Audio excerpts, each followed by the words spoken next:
You're dating someone, and everything seems great. He's confident, fun, and easy to be around. But after every date, you feel exhausted. Why?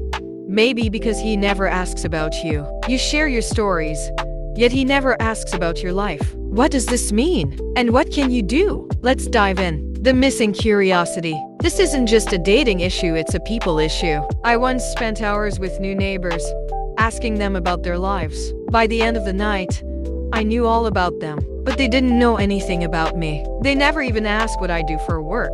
The same happens with my wife's family. I've been in their lives for 15 years, but they rarely ask about me. I could leave the room, and no one would notice. I steer conversations, ask follow-ups, and keep things flowing, yet no one returns the curiosity. What this means for dating: if a man doesn't ask about you, how can he truly like you? How can he care about you if he hasn't taken the time to know you? Of course, we can't directly ask, "Why don't you ask me questions?" But we can explore why this happens. Reasons why men don't ask questions. Culture and upbringing. Some families don't encourage asking questions.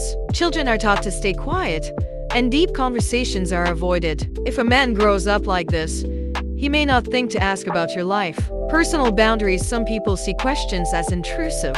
They assume others feel the same, so they don't ask. Loving to talk. Many people prefer talking over listening. They wait for their turn to speak rather than engage in real conversations. They don't mean to ignore you, they just don't realize they should ask. Trying to impress you. Men often see dating as a chance to sell themselves. They focus on showcasing their qualities instead of learning about you. They just don't care. This one stings, but it's true. Some men care more about how you make them feel than who you are. As long as you smile and listen, they assume everything is fine. What should you do? You could push yourself into the conversation, sharing about yourself even if he doesn't ask. But the real question is, do you want to? In relationships, you can't change people. If a man doesn't ask about you, it's because he doesn't care enough to. Instead of trying to change him, find someone who naturally values you. Dating should make you feel heard and understood, not invisible. So if a man doesn't show interest in you, don't waste time, move on and find someone who does.